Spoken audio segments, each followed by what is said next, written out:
Do you have class today, or how's that work?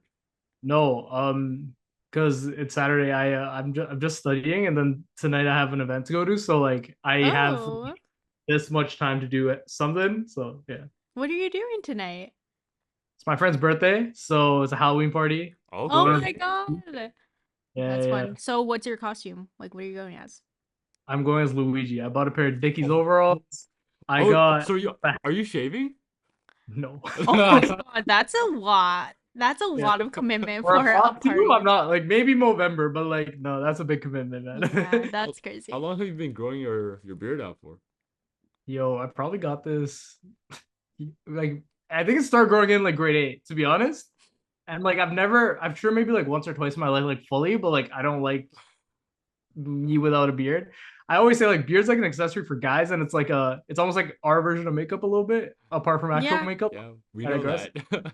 yeah, Yeah, makes sense. It looks good on you for sure, though. I appreciate Clean, clean. You have to have it clean for today at least. course. I'm on this podcast, of course. Uh, Not Not the party. It's not the party. the party.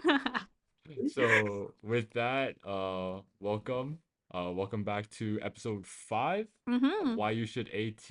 I'm your host Ryan And I'm Isabel, and we're actually in the AT room, which is crazy. First episode in here. of all rooms too. Yeah, I know. You'd expect us to be in here sooner, but things it's not going well. Well, it is going well. Like we finally got time now a little bit, after placement's been chaotic, I'm not gonna lie, but we've been managing, and we found some time this weekend before you have work later, Yeah. and I have a game later, so Well, we're both downtown.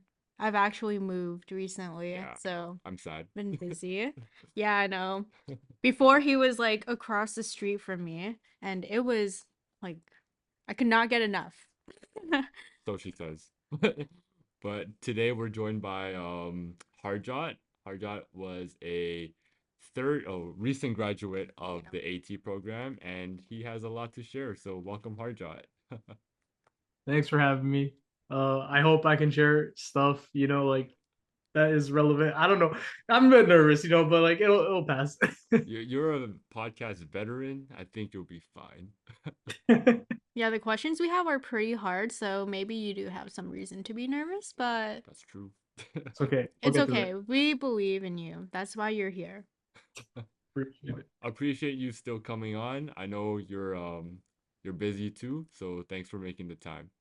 No worries. Thanks for having me on. Like it's definitely good. Like I definitely got excited when Isabel reached out. I was like, like I'd be really down for a podcast, like new experience too. Yeah, for sure, for sure. Yeah. Put on the resume too. Yeah. And I was recent on grad, this podcast. Recent grad? Recent Oh, grad of this program, so you've been through it. A lot of like the students here want to get a gist of like how every single year goes.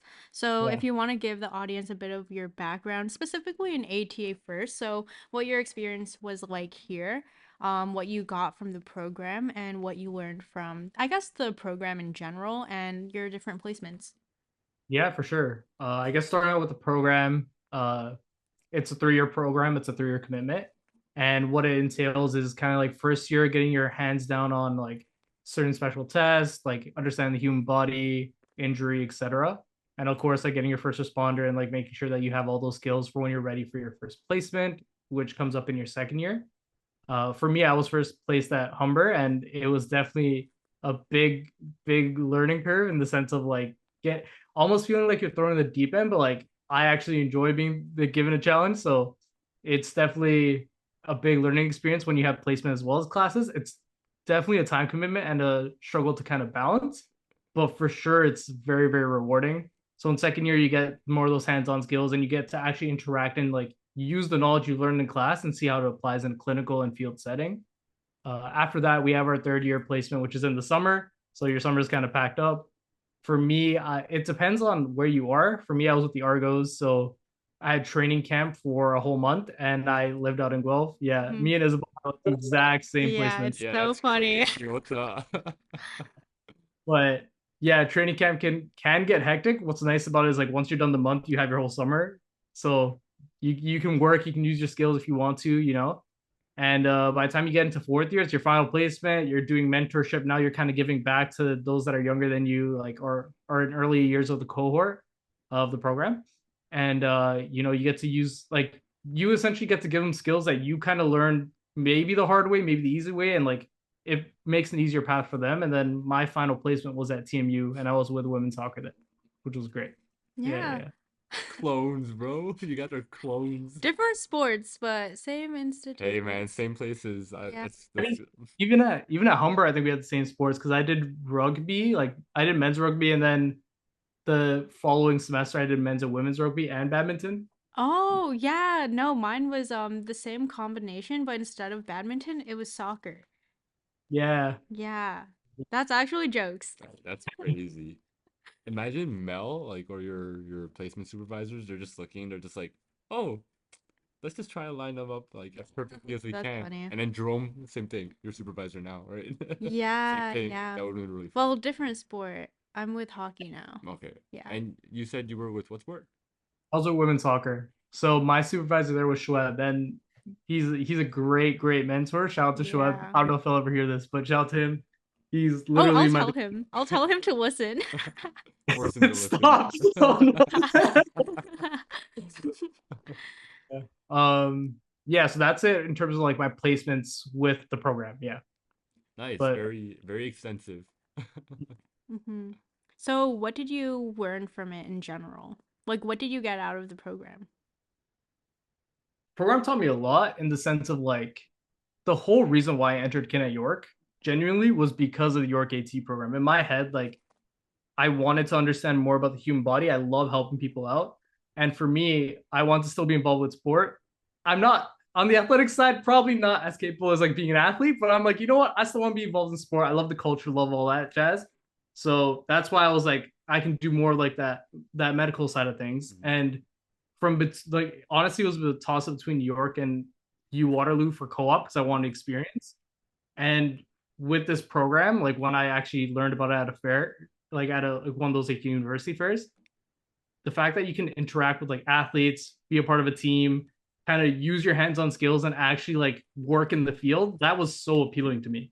And like getting into the program and actually getting to do that, honestly, was very rewarding. It's like you have a lot of trust put on you, and there's a lot of responsibility and expectations, of course.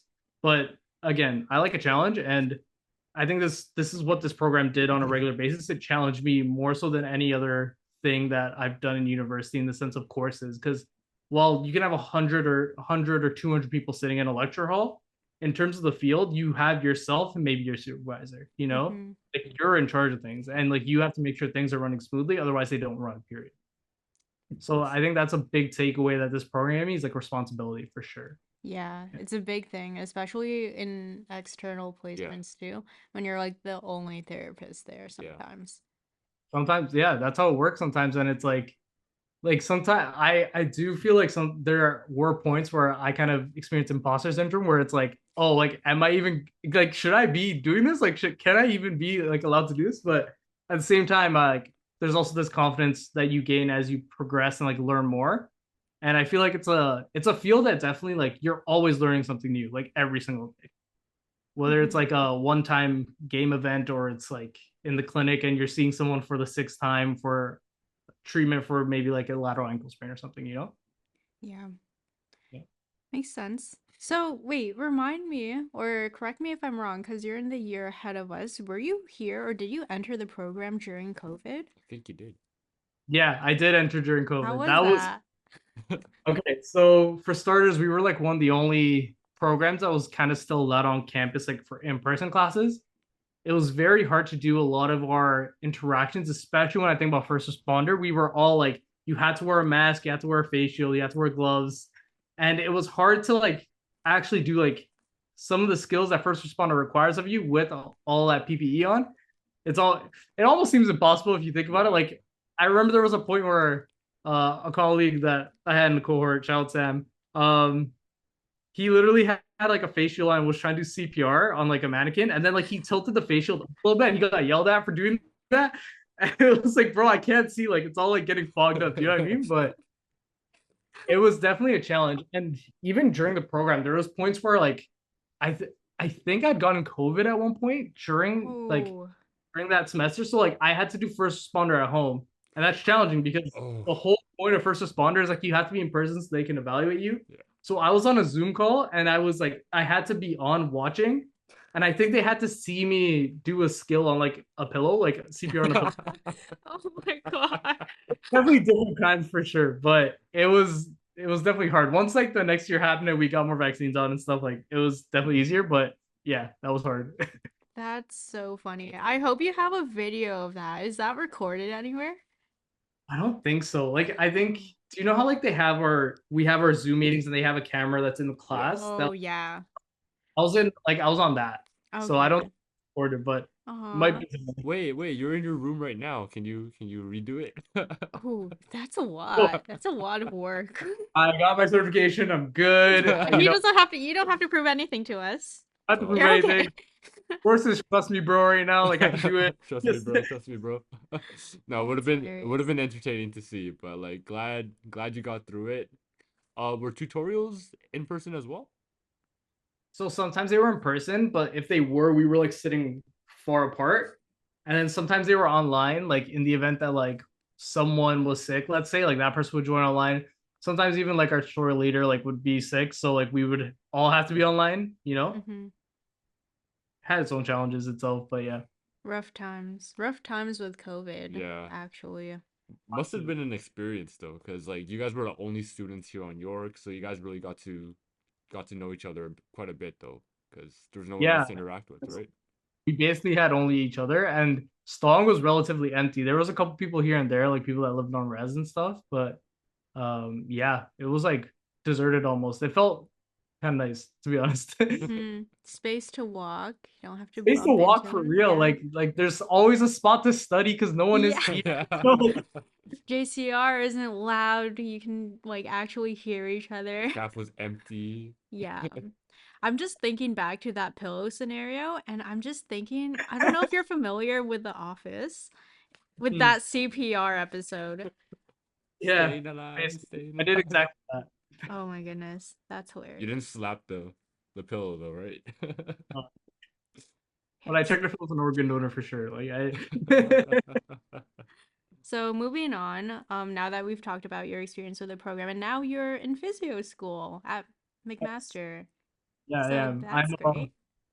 Yeah, I'm there right now. It's in Hamilton, but I'm commuting, so that's always the has its own challenges. But like being a commuter at York, like it's something I'm used to, but maybe just not the same at the time, you know. But Mhm. yeah. Do you think this program kind of helped solidify your choice into physio? Like, why did you get into physio school Yeah, why first place? physio? That's a great question. So for me, my original reason was because I want to work in professional sport. I want to work with a professional team eventually, at least in the starting of my career. And typically, from what I've talked to a couple athletic therapists that are with professional teams, like oh my god, his name is slipping my mind, so I'm not even gonna drop the team name. But from the people I've talked to, basically, uh, teams are looking for people with masters now. Like having just a certificate in athletic therapy isn't, unfortunately, it's not the standard anymore because Hmm. so many people are entering the field now, and a master's kind of separates you from that. In addition, with like the U.S. having athletic training as a master's program itself, it sets a precedent for that to be the level of education, which in retrospect, I think it should be as well. Like I think our program's a master's level program, it's master's level work. But because I want to work professional sport and I want to set myself up to the best success possible, I decided to do physio because in addition to athletic therapy skills, I'm also gaining more in the neuro side and the cardiovascular side. And also it's a little bit nice the fact that they're more regulated and they're covered by more people, you Hmm. know, it's like on the financial aspect of it too. Cause like I do want to have a career in sport, but I also want to be financially like I want to be able to financially provide for my family. And I think physio also allows me to do that. But that was mainly my reasons, honestly. Yeah. Now that you're in physio school, has any new reasons popped up as to why AT is like PT is like an extension of AT? Like anything new that came up during your last month or two there? So a lot of the skills that I learned like in class as well as in field, they've been so transferable. Like a lot of the stuff we're doing right now, it's stuff that we've done throughout athletic therapy. Like we've done goniometer assessments. I just recently had my like what we call our, oh my god, why am I forgetting the names of things? The thing where you have the exam, the papers down, you pick it up. OP, OP? practical exams. Yeah, it's a practical. I literally cannot think. It's a rough, but our practical exams consisted of like me performing a active range of motion with the goniometer of shoulder abduction, for example. Like that was one of my questions, you know, and stuff like that will be similar, and it's very transferable. But there's also new skills that they're kind of teaching me there, which I find very interesting.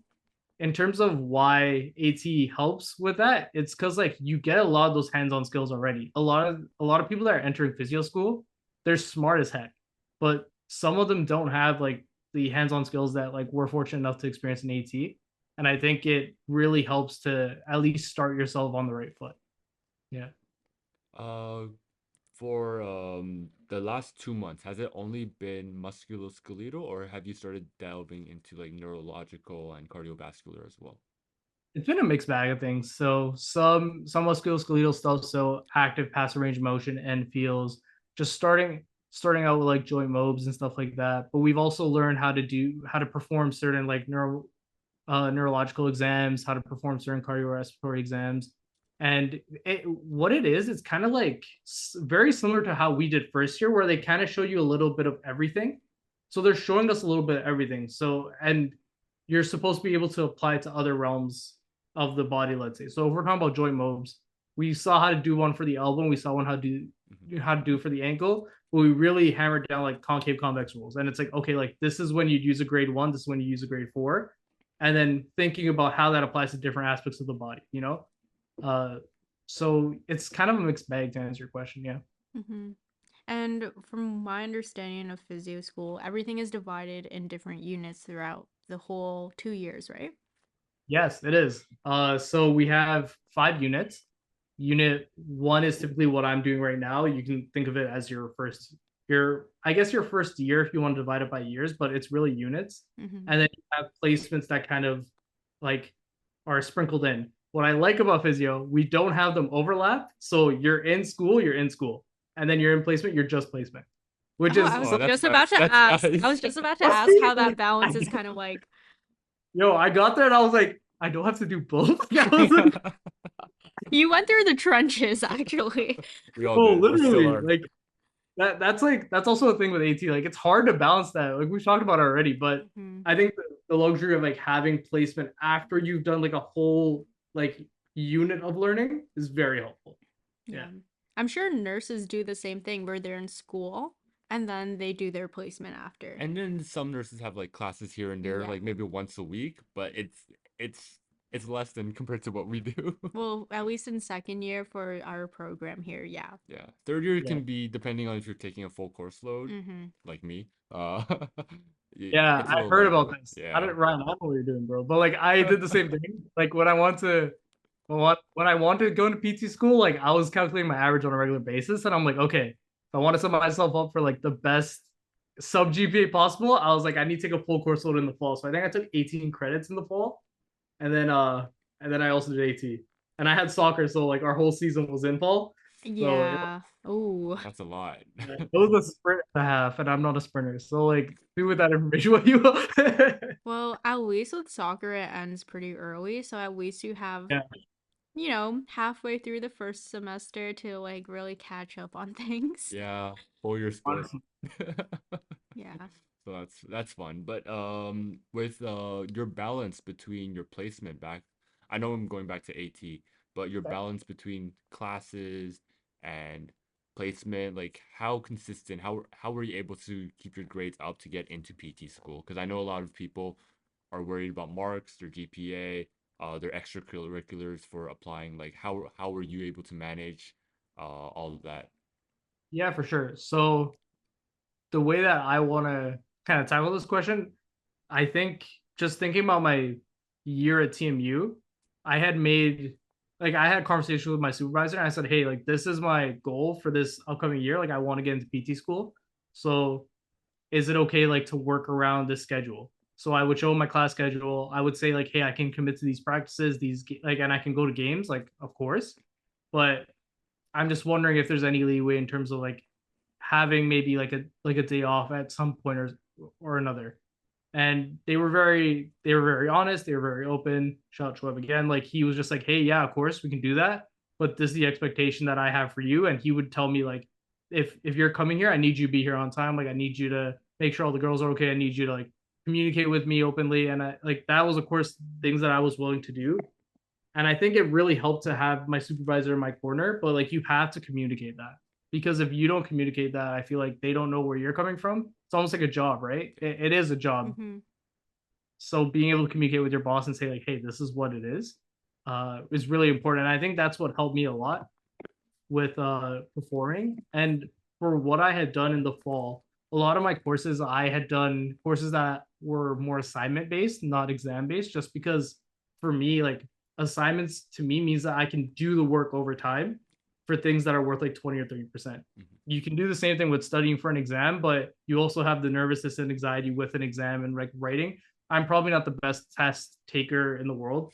So, but I know that I could probably do an assignment if I talk to my prof like 2 to 3 times. Say Mm-hmm. like, hey, this is what I'm thinking for this assignment. What do you think? Like, am I on the right track? Am I not? Just to like actually see what they're looking for and communicating those expectations as well with the prof. Yeah. This guy said communication is key. It really Yeah. is, especially when it comes down to your placement, because you're right. It is a job at the end of the day, and you have to show up for the Yeah, responsibilities that you exactly. signed up for since you joined this program. So it makes sense and aligns with pretty much everything and how it's come out to be and the point in your life right now. Yeah, So Yeah. it makes sense.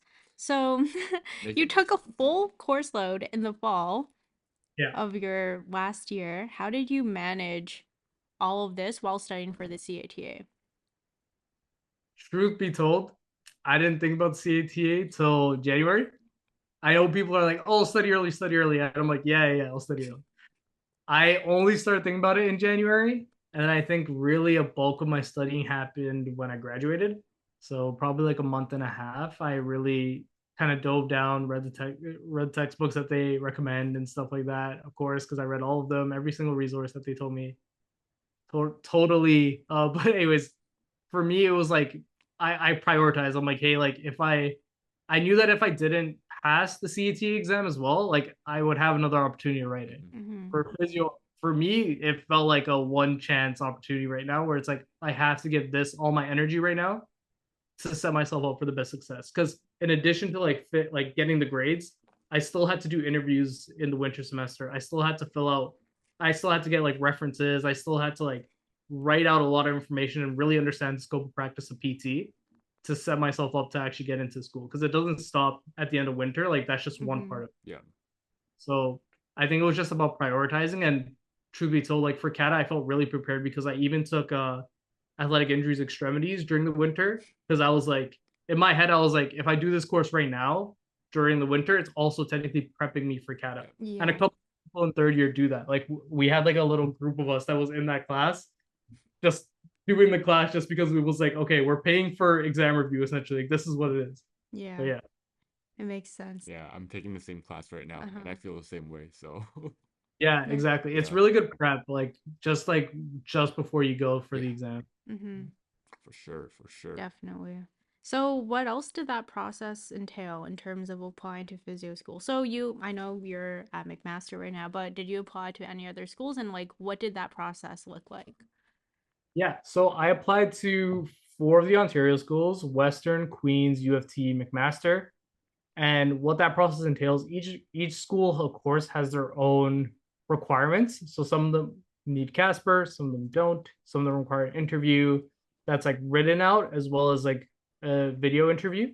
Some of them require you to have certain courses, and essentially similarly to how high school students in Ontario apply for university, you're essentially going through the same portal. It's called Orpus for the rehabilitation sciences.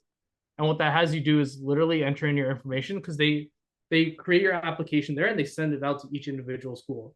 But the onus is on you to make sure that you're putting in the right courses that count towards the prereqs.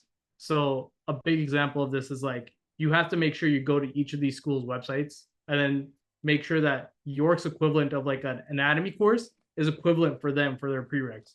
a lot of people sometimes they'll put exercise physiology as an example for their physiology course for a lot of these schools, but exercise phys doesn't count for Mm. your phys course. And if you unless you're doing your due diligence, you can submit your whole application, and because you don't have a prereq that you submitted, your application doesn't count. So it's Mm. pretty much like a diligent task. It's almost like check. Generally, it's checking a to-do list of check boxes that's on this application, but that's essentially what the pre-application looks like. Mm-hmm. A lot of work that goes into it because you have to stay consistent with your grades and making sure you're hitting every checkbox, right? 100%. Yeah. Yeah.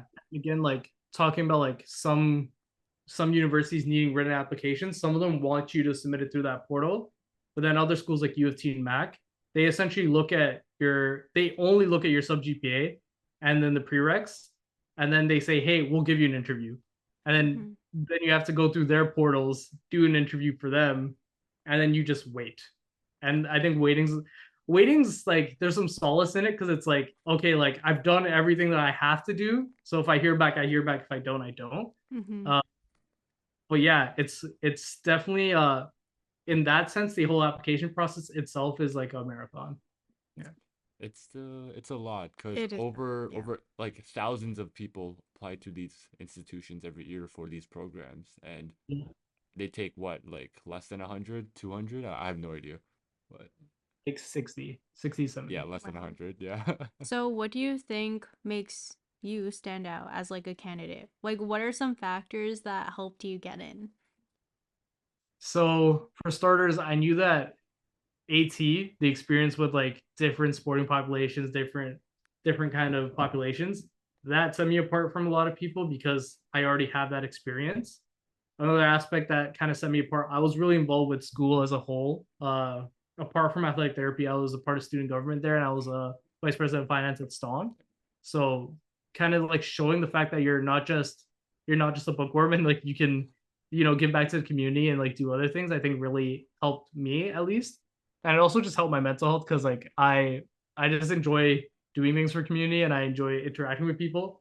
And a position like that really helped me do so. Another thing that like I had decided last minute was like the one thing that I was like missing was research. I haven't conducted any sort of like formal research before. And then funny enough, like that year we had Professor Kalu come in, and he posted in our teams that he was looking for people to like help with his studies. And I was like, hey, I can help with your studies. And like aspect as well. Like I just tried to be as diverse as possible on a piece of paper because the truth be told, I knew my sub GPA wasn't outstanding. I knew that it probably compared to other people that maybe didn't have the same life that I did, they could probably get a higher GPA. So for me, it was like, how do I set myself apart in other capacities? And for Mm-hmm. me, it's about leadership, giving back to community, and doing research. Makes sense, makes sense. I think it gives a lot of like people in our program hope in terms of applying to physio school because it's very daunting. And I think coming from that perspective helps so much because it's so much more about your grades. Because like at the end of the day, you can work so hard for your schoolwork, but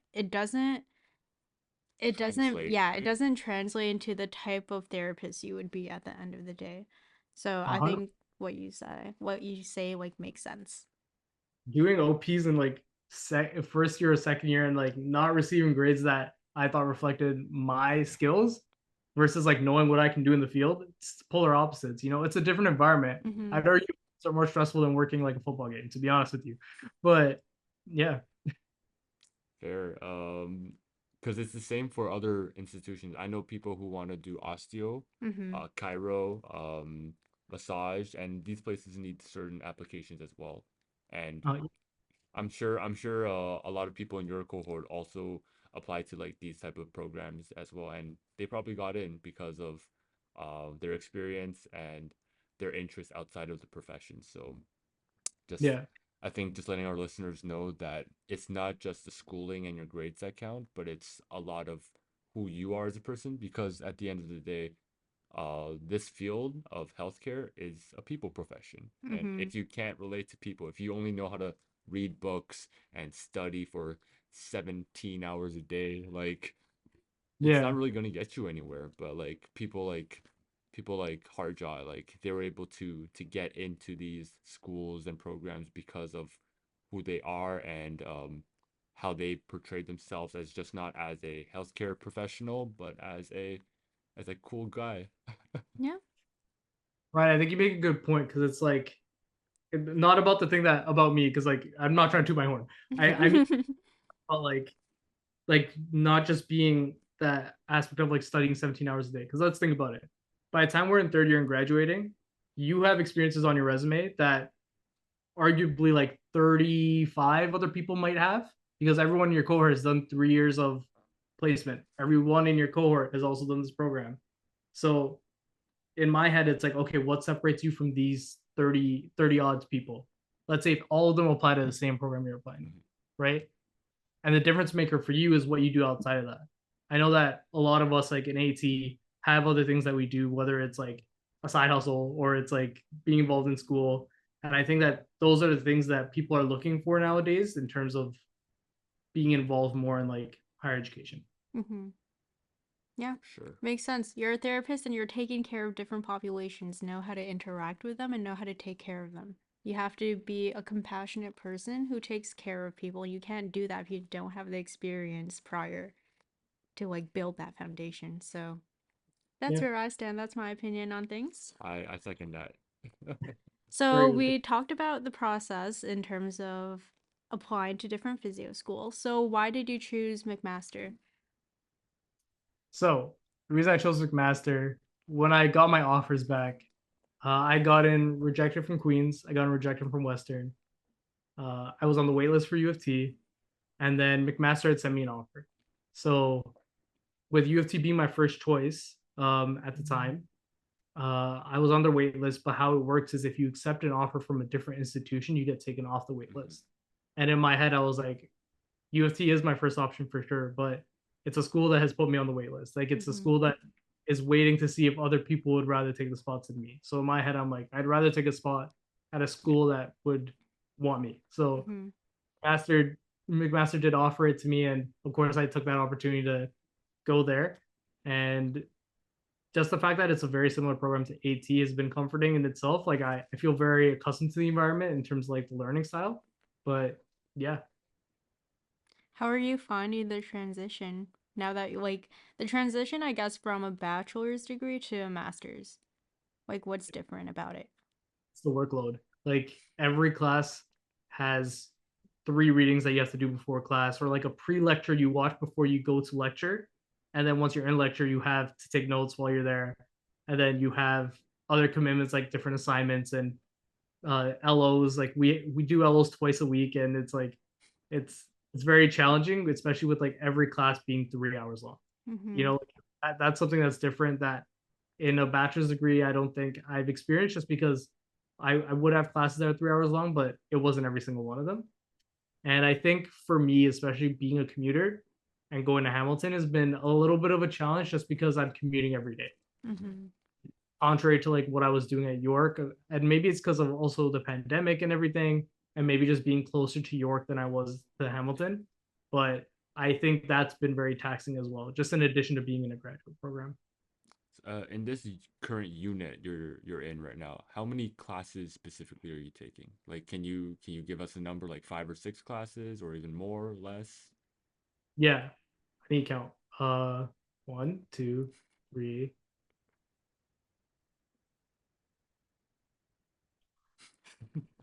I want to say five. I want to say five or Okay. six. I think That's five. So it's a like a full full course course load, load, yeah. yeah, Full course load, yeah. with like twice the work. Yeah. I Uh, could have just said a full course load, eh? Like I did. but I said at I least full there's course no load. placement. Yeah. There's no placement, which it's like first year all over again, except instead of just 3 classes being an AT class, you just have 5 with additional lectures and readings you have to read ahead of time. Yeah, pretty much. But even with AT, like you're also doing a kin degree, so you have your kin requirements that you're doing. So arguably, I think you're doing the same amount of work if you're in first year, in the sense of like who knows where Mm-hmm. you're at in kin degree type thing. Like if you're entering in your third year, I think third year we're taking biomechanics, Mm-hmm. phys, God. right? Yeah. Yeah, Yeah. And that's rough in itself. Enough said, but yeah.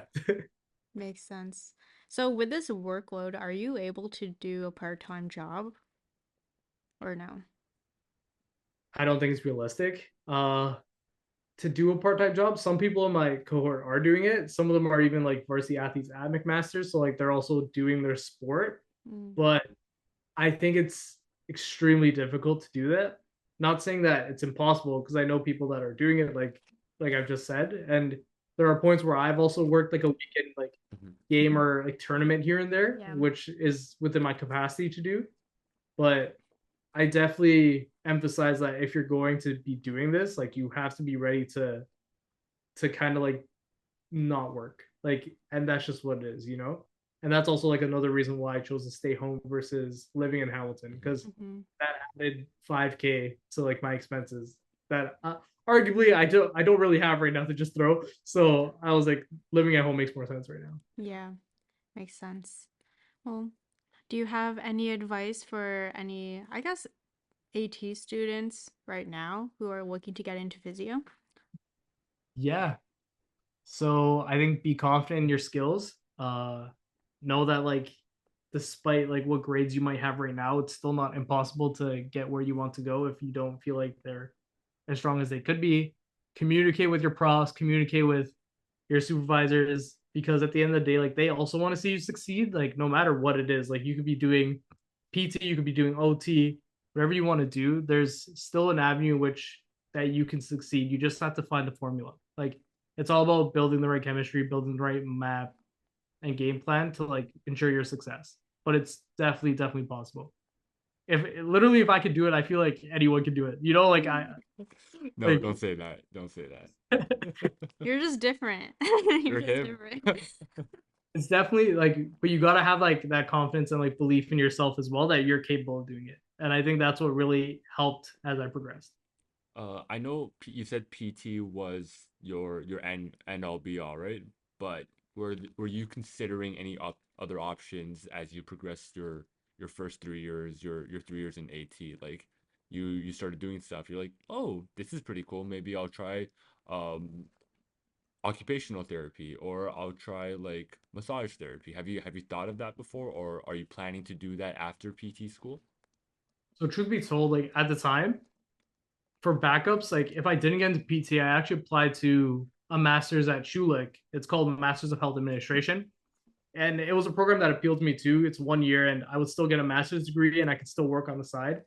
And then that would also allow me to like kind of see more of the global business side of things Mm, from a health perspective. That was kind of my backup plan. And in terms of like the other profession you talked about, OT for me didn't appeal to my interest just because I want to work with like a sporting population. But RMT is something I also considered as like my third backup option if I didn't also get into this to the second master's program I told you about. Just because I know that a lot of ATs will do RMT as well as athletic therapy, Mhm. just so like, they're building more like they're kind of diversifying their portfolios and their skill sets and setting themselves apart from others, and they're able to do other jobs that are possibly a little bit more financially savvy for them. But yeah, like I did consider them, but I'm happy where I am right now. that's good. That's good. Be happy. Thank you, Well, Pete. those are all the questions we have. We can get into the lightning round questions. Do you want to start? Okay. Sure, and just for context, you don't need to answer like a lightning bolt. You just take your time with it, but not too much time. Just whatever first answer that pops into your head. Cool. Cool. All right. Harjot, number one, what's your favorite tape job? Ankle. Why? Why? Oh, sorry. I thought it was just like a one word song. Okay, I like doing the ankle because I feel like it's my cleanest tape job. I do it all the time. I work with a lot of soccer, and my favorite thing is like when like I go into figure eights, into heel locks, like just like in one loop. I do that. I don't do the ripping like between each one. I just think it's a waste of time. But yeah, that's my favorite part. Nice. Okay, next question. I know you're a big music guy. What's your Yeah. favorite pregame song? Oh, okay. Right now, so I the full. Just Hold on, give I us the got top three. okay. Top three. So this past exam week, I listened to Brother Stone by Don Toliver and Kodak Black because like Okay. that'll get me amped. Like I'm ready to go with that song. My other track. I have Righteous Minds by Joey Badass. Ooh, I Just like because Joey I'm Badass. very into, yeah, lyrical raps like blah blah blah. Lyrical rap is like my go-to. Sorry. And then Blow for Blow by T Grizzly and J Cole. Okay. Yeah, those are my three songs I would say that like are my go-to right now for before an exam. This is him before game or in the library, just Pre-game is also pre-exam yeah, it is. in this context. That's what yeah, like do you see how that correlated? I'm like pre-game for pre-exam. Like that's like I like that. That's a good one. Those are good songs. All right. Number three, favorite sport to watch and favorite sport to cover. okay, favorite sport to watch is basketball, hands down, 100%. Favorite sport to cover. I've covered so much soccer, and I've like really enjoyed watching the strategy behind it. But I've only covered basketball like a handful of times, which is surprising because I really like basketball. But I love watching basketball too. It's a lot of fun. Do you have a favorite team or player? Are you a player person or a team person when it comes to watching?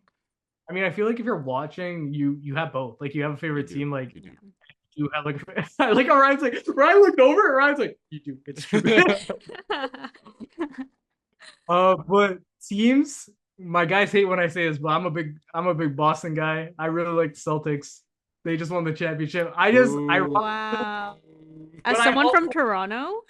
yo, I know, but I also like Toronto. Like I'm on both, but like I'm voting for Toronto first. But then when Toronto inevitably leaves like first round playoffs, No, I don't even know if playoffs is I know. possible this year. After the first game? Oh, that- We oh, did first, decent that last was night a though. yikes.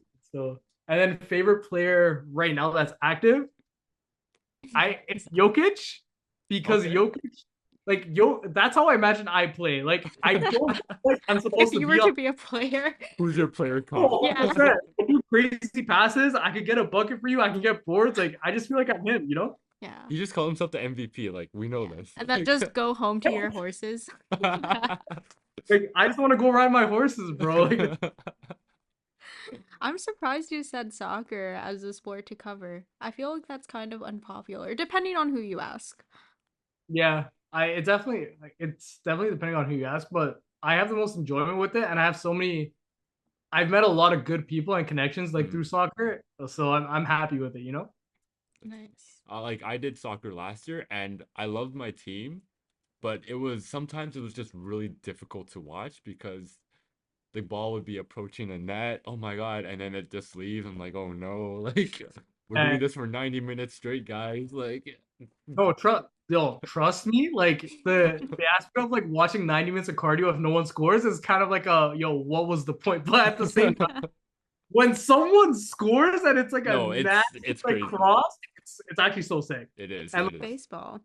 I do want to shout out Team U, like women's soccer, because I think they really, really put me on like the culture of soccer and like what it means to actually play the sport and whatnot.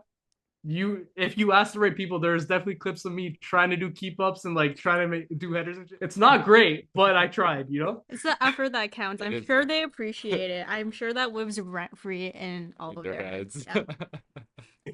Whenever they meet a new trainer, are you gonna do the same thing? The same tricks? You know, I did the same thing last year too. Really? I used to only able to do two keep ups, and then my team, the girls, they taught me how to do four keep ups. So Wow, that's a, double. yeah, that's a PR for me.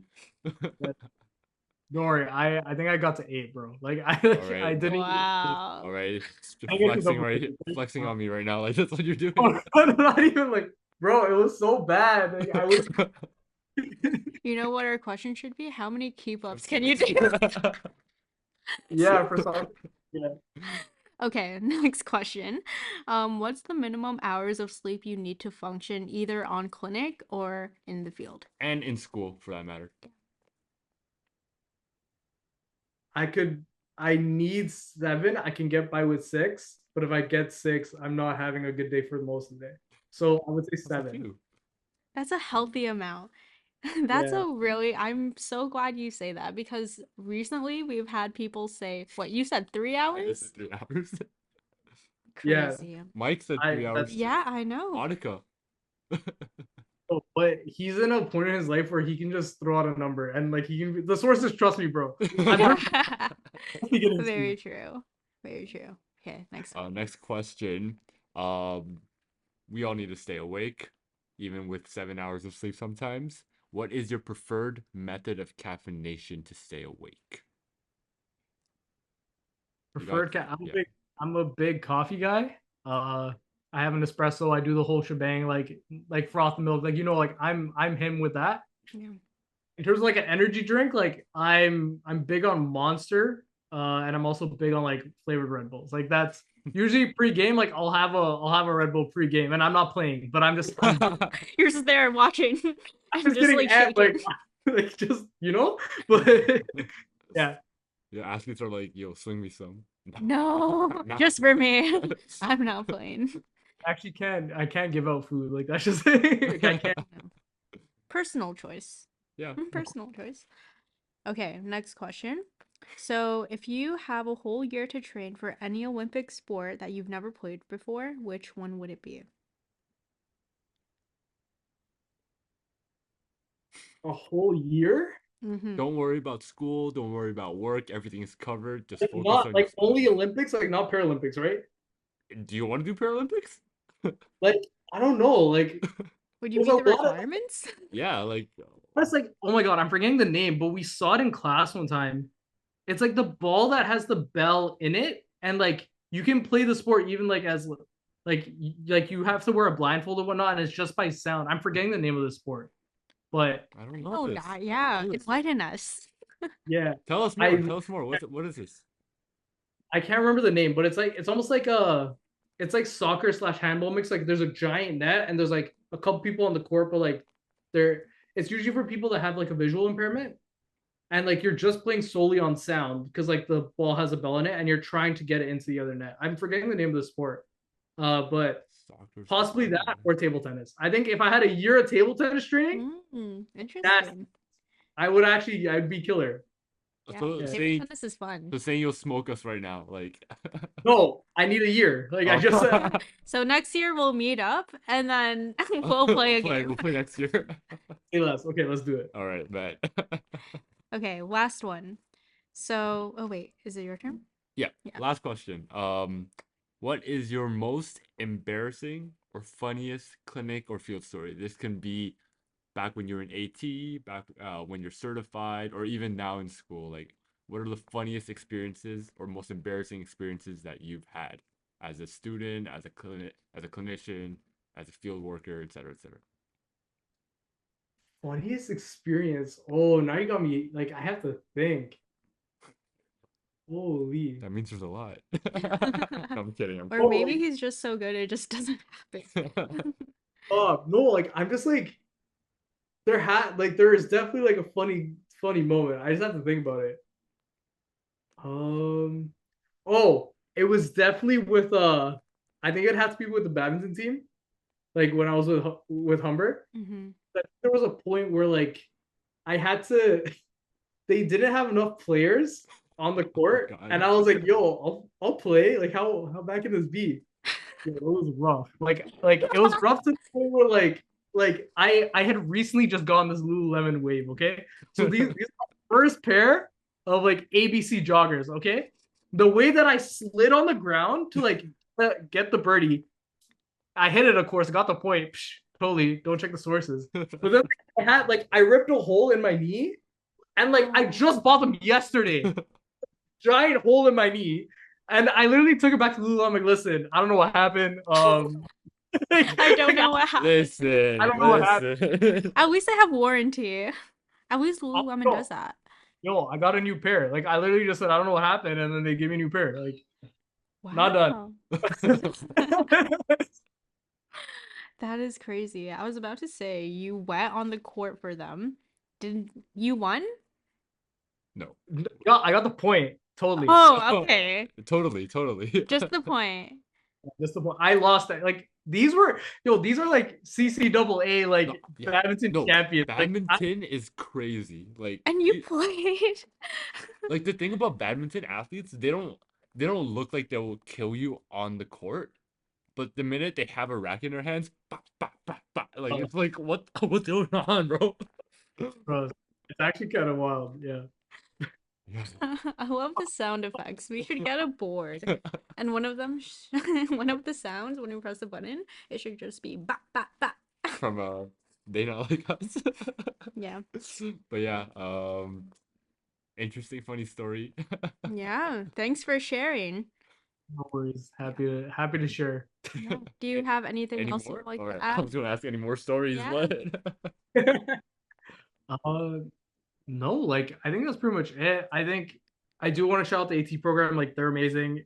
Every prof, I learned a lot from them. Learned a lot from like placement supervisors. I've I'm a guy that asks a lot of questions. So, and I haven't had anyone that has just shut me down, which is something I love about the profession. Like everyone's willing to give back, and I think you just have to be someone that like is a sponge. Like you just have to be ready to soak everything in. But shout out to everyone. Thank you for having me on the podcast. I really appreciate it. Yeah. Uh, yeah, I'm looking forward to see where y'all go to. Like happy to see what happens after grad for y'all. You know.